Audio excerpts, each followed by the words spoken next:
Last time नेपाललाई कोरियाको बाटोतिर लाने भन्ने विषयमा जुन हाम्रो केही लिडर्सहरूले चाहिँ भएको विषयमा चाहिँ हामी कुरा गर्दैथ्यौँ र यसमा चाहिँ विभिन्न कुराहरू उठिसकेका छन्। यसलाई चाहिँ फेरि हामी कन्टिन्यू गर्दैछौँ। त्यही त अब हामीले यसको बारेमा 4-5 एपिसोड नै कुरा गरेको थियौँ नि त, होइन? हजुर। त्यसलाई हामी लास्टमा समाप्त गर्छौँ। तर अब अहिले यसलाई चाहिँ डिटेलमै जानुपर्ने भयो नि त। ओके। अस्ति हामीले एउटा कुरा के गरेका थियौँ त भन्दा इन्ट्रेस्टिङ कुरा के गरेका थियौँ भने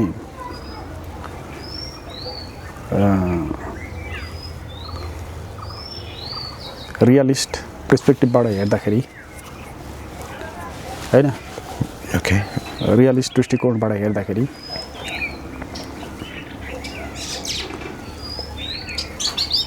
there is an intense security competition among different agencies in international political arenas. अन्तर्राष्ट्रिय राजनीतिक एरिनामा डिफरेन्ट एजेन्सिजहरूको बीचमा इन्टेन्स सेक्युरिटी कम्पिटिसन हुन्छ भन्ने कुरा चाहिँ रियलिजमको इजम नभनौँ, अब रियलिस्ट भएर सोच्दाखेरि, होइन, त्यो हुन्छ भन्ने कुरामा चाहिँ हामी चाहिँ पुगेका थियौँ। र एजेन्सिजको कुरा चाहिँ मैले किन गरेको थिएँ भन्दा अस्ति हामीले के गरेको थियौँ भने there were some last time we discussed some of the very important fundamental assumptions of the realism in international politics, and one among them was the realization that the states are the principal agents in the international politics. अन्तर्राष्ट्रिय राजनीतिको सबैभन्दा important agent भनेको चाहिँ state हो, हैन? एउटै मात्र भनौँ न, इम्पोर्टेन्ट नभनौँ। There is no other agencies than the states, राज्यहरू। तर यसलाई चाहिँ मैले परिवर्तन गरेर मेरो उसमा चाहिँ मैले के भने त भन्दा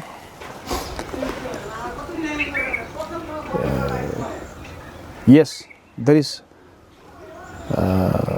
intense security competition, but it is not necessary that it should always be among the states or dominant states, भनौँ न। ग्रेट स्टेटमै सधैँ तपाईको डोमिनेसनकै अवस्थामा बस्नु पर्दैन। No, पनि state no, I mean what I mean to say is that, realists believe that the states are the principal agencies. तर मैले के भने त भन्दाखेरि अनि स्टेट्सहरूको बीचमा ग्रेट पावर्स मात्र भनौँ न, उनीहरूको बीचमा इन्टेन्स सेक्युरिटी कम्पिटिसन हुन्छ। जस्तो कि संसारमा 190 चान्चुन कतिवटा देश छ, एक्ज्याक्टली मलाई गिन्ती थाहा भएन, तर त्यो सबै देशहरूमध्ये सबै राष्ट्रहरूको पावर त इक्वल त छैन नि त, छैन। Only some of them are great powers, हैन? But others are they belong to different power categories.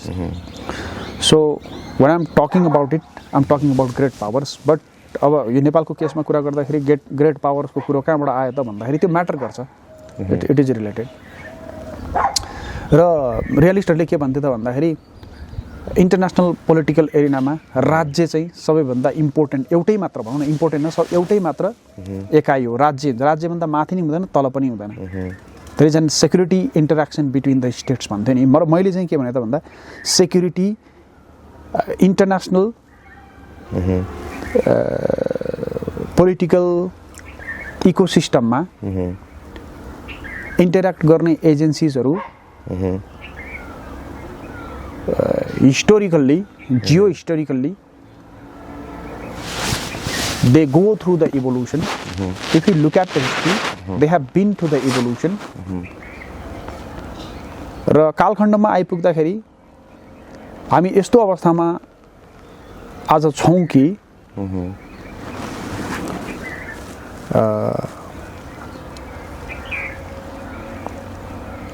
अन्तर्राष्ट्रिय राजनीतिमा स्टेटहरूको बीचमा मात्र सेक्युरिटी कम्पिटिसन हुन्छ भन्ने कुरा चाहिँ होइन भन्ने अवस्थामा हामी आइपुगेका छौँ कि स्टेटको धारणा त अस्ति पनि हामीले डिस्कस गऱ्यौँ, त्यो दोस्रो विश्वयुद्ध हुनुभन्दा अगाडि युरोप जुन थियो नि युरोपको घटना त्यो युरोपमा भएका जति पनि युरोपका देशहरू बीचमा भएको सेक्युरिटी कम्पिटिसनलाई हेर्ने हो भनेदेखि चाहिँ अब त्यसलाई हेर्दाखेरि चाहिँ नि आजसम्मका रियलिस्टहरूले के भने त भन्दाखेरि states are the principal agencies भने हैन तर अब आज आएर हेर्दाखेरि चाहिँ के भयो त भन्दा it's not necessary that state should always be the should be the only principal agencies in international politics there are other agencies as well. अनि अस्ति हामीले डिस्कस गर्दै जाँदाखेरि के भयो त भन्दाखेरि स्टेटको लेभलबाट त्यो डाइमेन्सनबाट माथि उठेर आजको अन्तर्राष्ट्रिय राजनीति जुन छ नि त्यो चाहिँ इकोसिस्टम के भयो त भन्दाखेरि इट हैज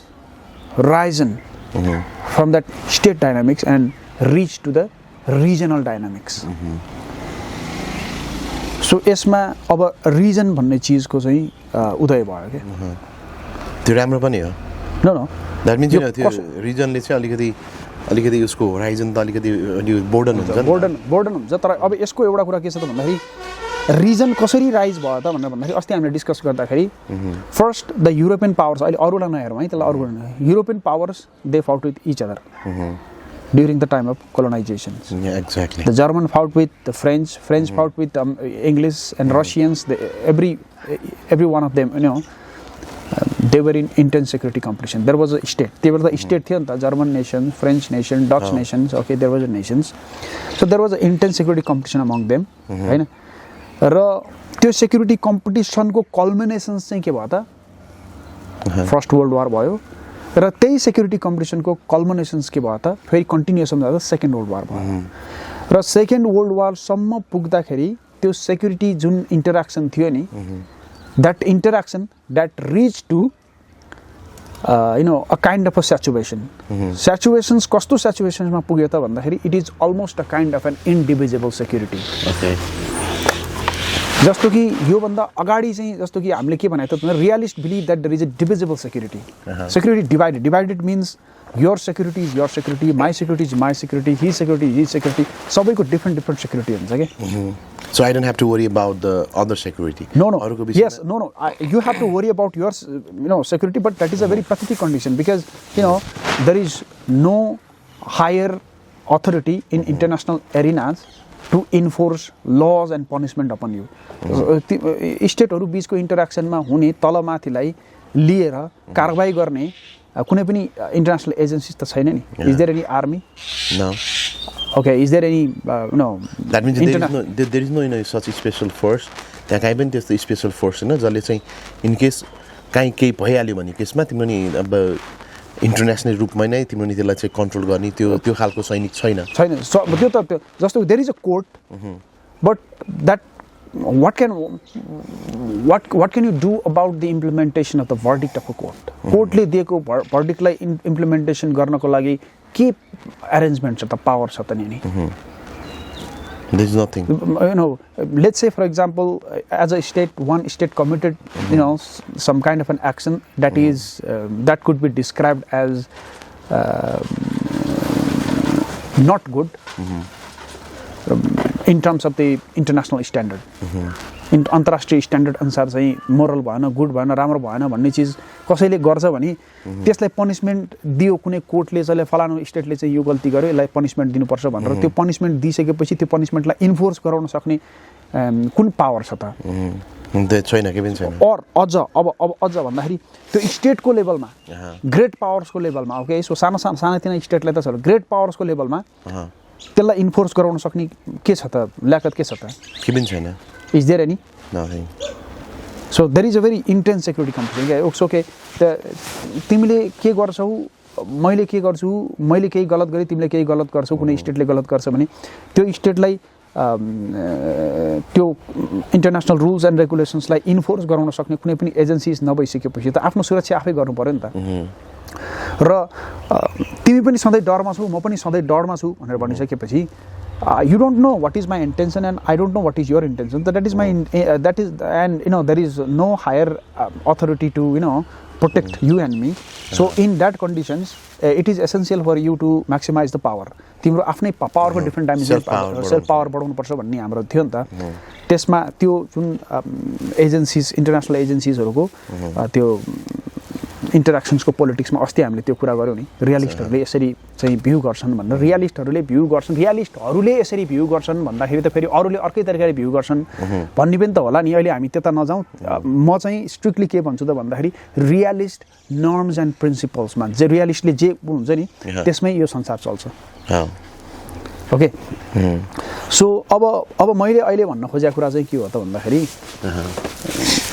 त्यो जुन थियो नि इन्टेन्स सेक्युरिटी कम्पिटिसन थियो नि, मैले तिमीलाई सिद्धाउने कि तिमीले उसलाई सिद्धाउने कि उसले उसलाई सिद्धाउने कि कसलाई सिद्धाउने भन्ने चिज छ नि, त्यो इन्टेन्स सेक्युरिटी कम्पिटिसन, त्यो लज अफ जङ्गल, त्यो चाहिँ किन स्टेटको बिचमा हुन्छ भनेर भन्ने कुरा थियो नि. तर अहिले मैले के भने त भन्दाखेरि हिस्टोरिकल्ली इन्टरनेसनल पोलिटिक्समा इन्भल्भ हुने एजेन्सिजहरूको चाहिँ के भयो त इभोल्युसन हुँदै गएर अहिले हामी कुन डाइमेन्सनमा पुग्यो त भन्दा रिजनको डाइमेन्सनमा. त्यो कहिले पुग्यो त भन्दा सेकेन्ड वर्ल्ड वारको ताका पुग्यो.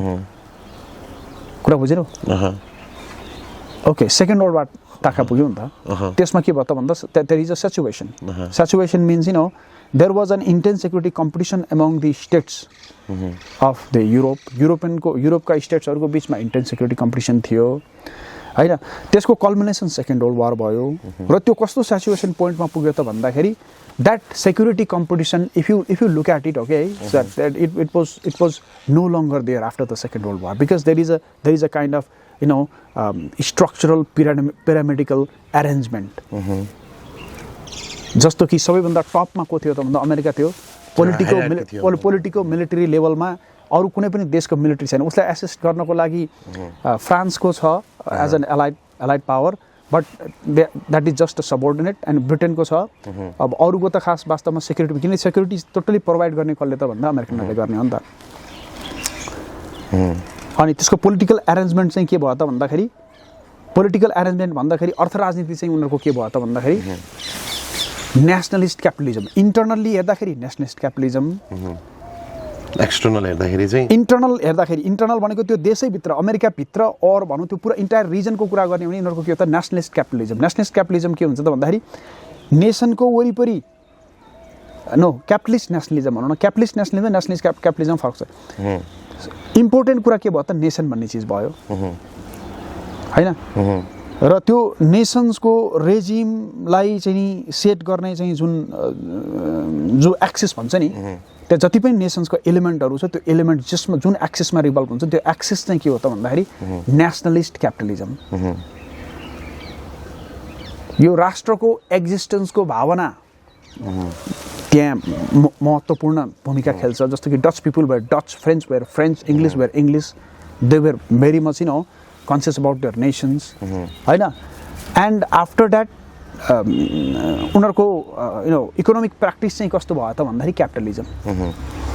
र यस्तो किसिमको नेशनलिस्ट क्यापिटलिजम चाहिँ सुरु हुँदै गयो.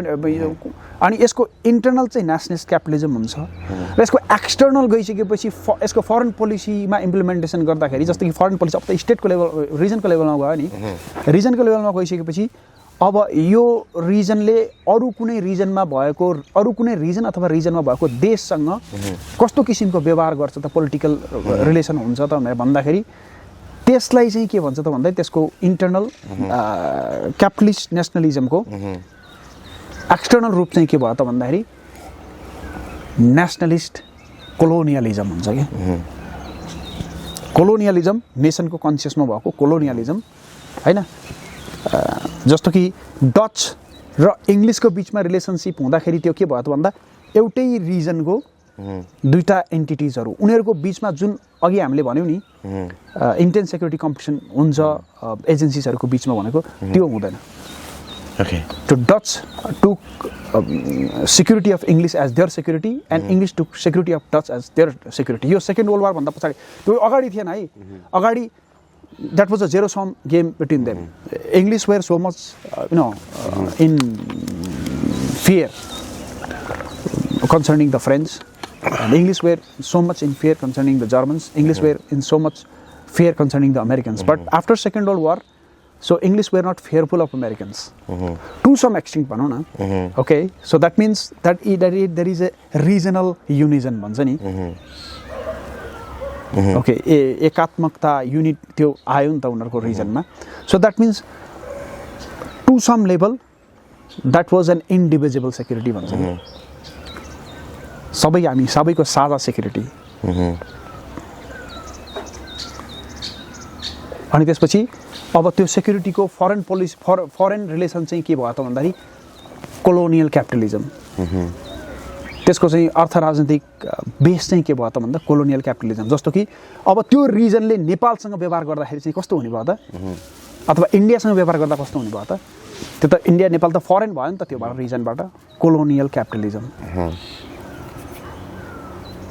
यस, that means to establish capitalism. र त्यसको चाहिँ के हुन्छ त भन्दाखेरि अर्थ राजनीतिक जुन स्ट्रक्चर हुन्छ नि, त्यो स्ट्रक्चर चाहिँ के हुने भयो त भन्दाखेरि पुँजीवाद. र त्यसको मेन पोलिटिकल अब्जेक्ट चाहिँ के भयो त भन्दा the colonialism. Okay.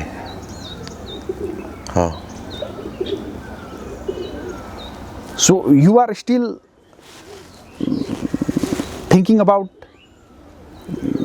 state to state level interaction in international politics, but it is already jumped up to the next level. There is something called indivisible security. The concept of indivisible security that was evolved in a particular time in a history. As a reaction to the intense, interaction between nations that happened for centuries, and that was culminated in the great wars of the first half of the 20th century. That means 2 great wars. Yes. So there was this concept of region. So realistहरूले के भन्थे त, states were the principal agencies भन्थे नि.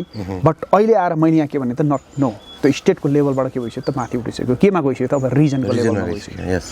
So that means elite रिजनमा को थियो त अस्ति हामीले डिस्कस पनि गऱ्यौँ. त्यो रिजनमा पुरानो युरोप र नर्थ अमेरिकाको कन्ट्रिज त भइ नै हाले. त्यसपछि त्यसमा फोर्सफुल्ली को पनि एसियन कन्ट्रीहरु पनि गए, जापान गयो, because forcefully entered over there. Okay, in that club. Okay, so that was the case, right? And East Asia was also accommodated into that region, right? त्यो region जुन थियो नि हाम्रो, त्यो region मा चाहिँ East Asia पनि के भयो त accommodate भयो. कसरी accommodate भयो? Forcefully जापान भित्र छिर्यो अनि त्यसपछि त्यसको external अथवा विभिन्न सिस्टमिक लेभलमा के थियो र त्यसको रिजनल लेभलमा के थियो भन्ने कुरा. सिस्टमिक लेभलमा अब ओके, सो कोलोनियल क्यापिटलिजम जुन थियो नि रिजन, त्यसको रियाक्सनमा फेरि इतिहासमा अर्को एउटा महत्त्वपूर्ण घटना के घट्यो त भन्दाखेरि त्यसको रियाक्सनमा के आयो त, कम्युनिजम आयो. Okay, that means different force आयो हैन. त्यसको टोटल्ली एन्टिथेसिस के. त्यो जसरी अपरेट गर्छ नि, कोलोनियल क्यापिटलिजम जसरी अपरेट गर्छ नि, जुन तरिकाले चाहिँ त्यसले के गर्छ त त्यसको अब आई मिन त्यसको विरोधमा आस्तो भयो, रियाक्सनमा आउँछ कि त्यसले त डाइलेक्टिकल प्रोसेस भन्छ नि. मार्क्सिस्टहरूले त्यसलाई चाहिँ द्वन्द्वात्मक भन्छन्. अब हामीले त्यहाँ जानु परेन. That means if there is an existence of something, त्यसको रियाक्सनमा निक्लिन्छ के. यो तत्त्वको रियाक्सनमा निक्ले हो नि त त्यो कोलोनियल क्यापिटलिजम. तपाईको नै यदि इफ देयर इज कुनै कुराको त्यो एक्जिस्टेन्स छैन भने अर्को त्यसले हुँदैन के त्यसको त्यो एक्जिस्टेन्स त्यसको एगेन्स्टमा निक्ले. सो द्याट मिन्स कोरमा कोलोनियल क्यापिटलिजमको एन्टिथेसिस भन्छ नि, त्यसको बेस के हो त भन्दाखेरि कोरमा त्यसको एन्टिथेसिस चाहिँ के हो त भन्दाखेरि कम्युनिजम हो नि त. सो एउटा गुड पोइन्ट चाहिँ कोलोनियलिस्टहरूको लागि के भयो त भन्दाखेरि सेकेन्ड वर्ल्ड वारको कारणले गर्दाखेरि it is culminated into a region which was so much powerful because it was operated in a different dimension, and the normal rules that was applied to the states, and state ko case ma चाहिँ जुन rule apply हुन्छ नि, so jungle rule जस्तो, so it was not applied in concerning the nations, states of this region. त्यो region को case मा त security त उनीहरुको त इट वाज इन्डिभिजिबल थियो नि त ओके सो फेरि यो एक्ज्याक्टली 100% इन्डिभिजिबल सेक्युरिटी थियो भने त्यो पनि अझ बिस्तारै बिस्तारै के भन्छ क्रमिक रूपमा चाहिँ विकास हुँदै गएको छ है किनभने ठ्याक्कै दोस्रो विश्वयुद्धभन्दा पछाडि नै केही समय पछाडि French and English were harassed by Americans in Suez canal case Suez कनालको केसमा चाहिँ फ्रेन्च र ब्रिटिसहरूले चाहिँ फ्रेन्च र ब्रिटिसलाई चाहिँ अमेरिकनले ह्यारास गरेर चाहिँ अब त्यो इन्डिभिजुअल सेक्युरिटी थियो भनेदेखि त उनीहरू दुईजना अमेरिकनहरू किन उनीहरूलाई ह्यारास गर्न गयो त भनेर भन्दाखेरि यसको पनि इभोल्युसनरी प्रोसेस हुन्छ है यो कसैको कन्सियसनेसले गर्दाखेरि हुने होइन it's a great historical evolutionary force यो इभोल्युसनरी प्रोसेसमा बिस्तारै बिस्तारै अगाडि बढ्दै गइरहेको थियो अब एउटा फाइदा चाहिँ के भयो त भन्दा उनीहरूलाई एउटा स्याचुएसन्स पोइन्टमा गयो they were a region and it was an indivisible force individual security अब यसको एन्टिथेसिसमा चाहिँ के भयो त भन्दाखेरि communism was there it was a very much formidable force है कोलोनियल क्यापिटलिजमको एकदमै फर्मेडेबल फोर्स एकदमै डेन्जरस यसको एन्टिथेसिस चाहिँ के हो त कम्युनिजम हो यसको अल कोलोनियल क्यापिटलिजमको अपरेट गर्ने हैन कसैको कुनै एउटा पावरको कोलोनियल एक्सप्लोइटेसन्सको इन्टरप्राइजलाई अपरेट गराउने तीनटा डिफ्रेन्ट वेजहरू हुन्छ के सरी प्रोङ्सहरू हुन्छ के एउटा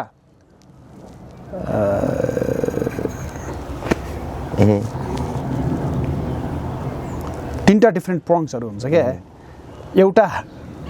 एउटा it's okay so एउटा तीनटा डिफ्रेन्ट प्रोङ्सहरू हुन्छ एउटा चाहिँ के हुन्छ त भन्दाखेरि वान इज कोहर्सन तिम्रो छुटेरै मराउनु पर्यो पावर युज गर्नु पर्यो अर्को कुरा चाहिँ के हुन्छ त भन्दाखेरि इन्ट्रेस्ट देखाइदिनु पर्यो नो इन्ट्रेस्ट मिल्छ भने मिल्छ द्याट मिन्स त्यो इन्ट्रेस्ट बनाउने क्या जस्तो कि म कोलोनाइजर हो हैन र कुनै कोलोनाइजिङ युनिट छ भने त्यो कोलोनाइजेसन्स टिकिराख्दाखेरि चाहिँ तिमीलाई केही रुपैयाँ पैसा फाइदा हुन्छ भनेदेखि त्यो टिकोस् भन्छ क्या जस्तो कि तिमीले एउटा कुनै काम गरिरहेछौ लेट्स से फर एक्जाम्पल एउटा बिजनेस गरिरहेछौ ए भन्ने कुरा र त्यो बिजनेस चाहिँ कुन अवस्थामा चाहिँ टिक्छ त भन्दाखेरि त्यो कोलोनाइजिङ इन्भाइरोमेन्टमा चाहिँ त्यो थ्राइभ हुन्छ क्या जुन यो आजको उसको इन्ट्रेस्ट मिल्छ भनेदेखि उसले के गर्छ त भन्दाखेरि उसले टोटली के गर्छ त सपोर्ट गर्छ कि कोलोनाइजेसनलाई द्याट मिन्स इन्ट्रेस्ट मिल्नु पर्यो क्या इन्ट्रेस्ट मिल्नु पर्यो होइन एउटा इन्ट्रेस्ट मिल्नु पर्यो एउटा चाहिँ नि इन्ट्रेस्ट मिल्दैन तर बल प्रयोग गरेर तिमीसँग गर्न सक्ने अवस्था केही पनि छैन अर्को कुरा चाहिँ के हुन्छ त भन्दाखेरि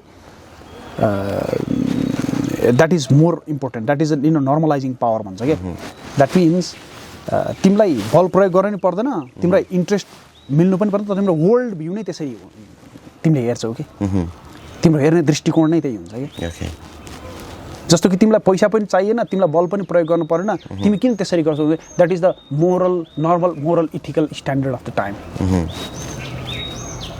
तिम्रो वर्ल्ड भ्यू नै यसरी सेप गरिदिने कि तिमीले मलाई मास्टर्स मान्छौ कि तिमी त्यसलाई चाहिँ नि मजाले मान्छौ कि म चाहिँ तिमीभन्दा सुपेरियर छु हैन र मैले चाहिँ तिमीमाथि चाहिँ शासन गर्ने हो हैन तिम्रो स्रोत साधनहरू पनि मैले लिएर जाने हो हैन किनभने तिमी राम्रो खालको सामान बनाउन सक्दैनौ मैले नै बनाउने हो सामान हैन डिसिजन मेकिङको कामहरू गर्ने यो सबै चिज गर्ने मैले हो तिमीले गर्न सक्दैनौ त्यो चाहिँ तिमीले किन एक्सेप्ट गर्छौ के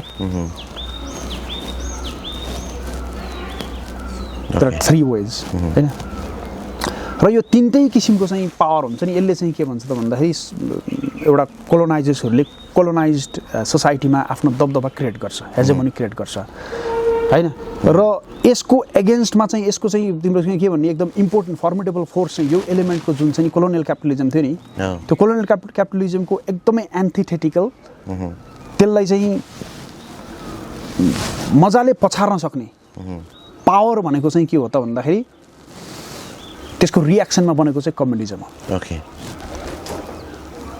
त्यसले एकजुट बनाएर एउटा पोलिटिकल फोर्स क्रिएट गर्न पनि सक्छ त्यसको आफ्नो मिलिट्री पनि हुन्छ कोअर्जनको कुरा छ नि कोअर्जनको कुरामा नि अब त्यसको एजम्पसन जुन हुन्छ नि फाउन्डेसन छ नि त्यो फाउन्डेसन्स नै डिफ्रेन्ट भइसकेपछि तिम्रो इन्ट्रेस्ट भन्ने कुरा त कसरी तिमीले जस्तो कि तिमी पैसा भन्देखि मरिमेट्छौ भने पैसै तिम्रो जिन्दगीको सबैभन्दा ठुलो कुरा हो भन्ने तिम्रो चाहिँ बेसिक एजम्सन छ भने हैन अनि त्यसपछि कतैबाट पैसा आउँछ भनेदेखि तिम्रो त्यो इन्ट्रेस्ट हुने भयो नि त द्याट मिन्स इन्ट्रेस्ट अनि कम्युनिजममा त पैसाको डिफिनेसन नै डिफरेन्ट छ नि त द्याट मिन्स बेसिक एजम्सन नै डिफरेन्ट भइसकेपछि हैन इन्ट्रेस्टमा पनि च्यालेन्ज दिन्छ क्या उसले okay that is the thing त्यही हो अनि अर्को कुरा चाहिँ हेजेमोनिक कुरामा चाहिँ के भन्छ भने कम्युनिजमले त्यो हेजेमोनी तिम्रो चाहिँ नर्मल वर्ल्ड भ्यू छ नि वर्ल्ड भ्यूलाई पनि टोटली सेप गरिदिन्छ क्या टोटली चेन्ज गरिदिन सक्छ क्या हैन जस्तो कि हामी गरिब छौँ हामी चाहिँ यसै गरी नै गरिब भइरहेको छौँ र उनीहरू चाहिँ धनी छन् उनीहरू पुस्तौँदेखि नै धनी छन् भन्ने कुरा त जुन नर्मलाइजेसन नेचुरली एक्सेप्ट गर्छ नि कोलोनियल सिस्टममा तर कम्युनिजममा चाहिँ के गर्न थाल्छ त भन्दा it is a view okay we have to question it भनेर त त्यसको एउटा ठुलो जमात निक्लिन्छ एउटा पुरा डिस्कोर्स नै निक्लिन्छ त्यसको प्र्याक्टिस हुन थाल्छ द्याट मिन्स त्यो तिनटै कुराबाट चाहिँ के हुन्छ त भन्दा जरो बुटोदेखि त्यसलाई ओखल्न सक्ने पावर हुन्छ क्या कम्युनिजम भनेको क्यापिटलिस्ट नेसनलिजमलाई भनेपछि यसको गुड पोइन्ट के थियो त भन्दाखेरि देयर वाज अ रिजन होइन स्याचुरेसन अफ द रिजन त्यो सानो कुरा होइन त्यो ठुलो कुरा हो किनभने एक सब ग्रेट पावर्सहरू के छ नि एउटा लेभलमा आफ्नो गच्छी अनुसारको लेभलमा चाहिँ चट्ट लाएर बसेका थिए कसैले पनि त्यसलाई त्यो अर्डरलाई च्यालेन्ज नगर्ने र हामी सबै एक ढिक्का भएर के गर्ने त भन्दा बाँकीको रिजनमाथि चाहिँ के गर्ने त भन्दा आक्रमण गर्ने अथवा एक्सप्लोइटेसन गर्ने त्यसलाई नि अब त्यसलाई ऊ भन्दाखेरि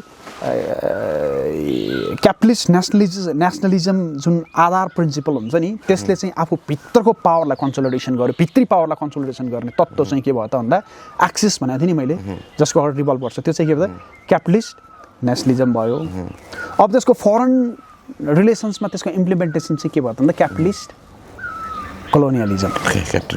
कोलोनियलिजममा चाहिँ के हुन्छ त भन्दाखेरि कोलोनियल ओके उनीहरूले क्यापिटलिजम हुन्छ किनभने क्यापिटलिजम भनेको के को महत्त्व त पैसाको महत्त्व पावर चाहिँ सबैभन्दा पावरलाई चाहिँ कसले डिटरमाइन गर्छ त पैसाले डिटरमाइन गर्छ भन्ने कुरा त होइन अनि त्यसको बेसिक प्रिन्सिपल चाहिँ के हुन्छ त भन्दाखेरि जुन कोलोनियलिजमको पहिला थियो नि त कोलोनियलिजमको मुख्य भनेको के हो त भन्दाखेरि कोलोनाइजर्सहरूले दे सक द म्यान पहिला त अझ म्यान सक गर्दैन थिए मटेरियल्स र मटेरियल सक गर्थे क्यापिटल सक गर्थे एन्ड अर्को कुरा के हुन्थ्यो त जुन पार्ट कोलोनाइज थियो त्यो चाहिँ के हुन्थ्यो त भन्दा मार्केट हुन्थ्यो होइन मार्केट हुन्थ्यो र अर्को कुरा के हो त भन्दाखेरि एउटा के सेन्स डोमिनेसन्सको सेन्स पनि महसुस हुन्छ जस्तो कि English use to feel very much levitated okay they felt like proud when they saw the the colonized natives हैन अरु पार्टको मान्छेहरु देखिसकेपछि डोमिनेसन्स द्याट चारवटा कुरा थियो के एउटा डोमिनेसन्सको एउटा भावना जुन चाहिँ नि सुपिरियरिटीको भावना त्यसको पनि आनन्द मजा हुने भयो अर्को कुरा त्यो अनलिमिटेड वेल्थ जुन डिफरेन्ट त्यो पनि त्यहाँबाट सकिन गर्छ त्यो कोलोनियलिजमको प्र्याक्टिस चाहिँ त्यही हुन्थ्यो के त्यो पहिला चाहिँ डाइरेक्ट फोर्स तिनै के हुन्छ त भन्दाखेरि प्रत्यक्ष फोर्स इन्भल्भ भएर हुन्थ्यो र पछि त्यो फेरि इभोल्युसन हुँदाखेरि इभोल्युसन है फेरि इभोल्युसनलाई चाहिँ हामीले नै के क्रमिक रूपमा चाहिँ के गर्ने विकास हुँदै भयो टाइम अनुसार उसले के भन्छ आफूलाई फर्मेडेबल बनाउँदै लयो र त्यसको सेचुरेसन पोइन्ट चाहिँ के भयो त भन्दा पहिला कोलोनाइजर्सहरू एक अर्कासँग नै के गर्थ्यो त भन्दाखेरि प्रतिस्पर्धामा थिए र हामीले यसको उदाहरण एसियाकै कुरा गर्ने हो भने एसियामा जस्तो कि इन्डो